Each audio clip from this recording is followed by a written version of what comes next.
প্রিয় সাংবাদিক বন্ধুগণ, আমি মোহাম্মদ জুনায়েদ আল হাবিব, সিনিয়র যুগ্ম মহাসচিব হেফাজতে ইসলাম বাংলাদেশ, সভাপতি হেফাজতে ইসলাম বাংলাদেশ, ঢাকা মহানগর। আমার রাজনৈতিক পরিচয় হলো আমি জমিয়তে উলামা ইসলাম বাংলাদেশের সহসভাপতি। আমি মোহাম্মদ জুনায়েদ আল হাবিব, সিনিয়র যুগ্ম মহাসচিব হেফাজতে ইসলাম বাংলাদেশ, হেফাজতে ইসলাম বাংলাদেশের আমি ঢাকা মহানগর সভাপতি।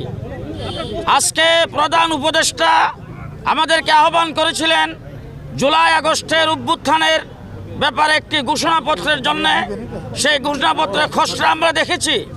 সেই জায়গার ভিতরে আমরা একটা জিনিস ওখানে বলে এসেছি, অনেকগুলি যেহেতু বলে অনেক বিষয় এখানে উল্লেখ করা হয়েছে, কিন্তু সেই জায়গায় আরেকটা যেহেতু সংযোগ করে 2013 সালের শাপলা চত্বরের গণহত্যাকেও সেখানে সংযোগ করতে হবে।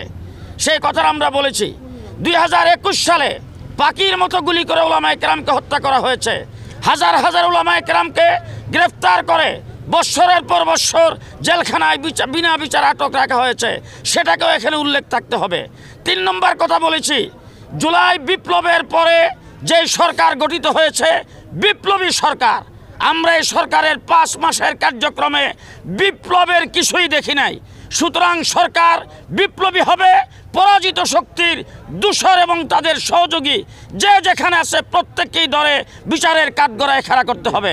এবং আগামী নির্বাচনে পরাজিত শক্তি এবং তাদের সহযোগী কেউ সেই নির্বাচনে অংশগ্রহণ করতে পারবে না।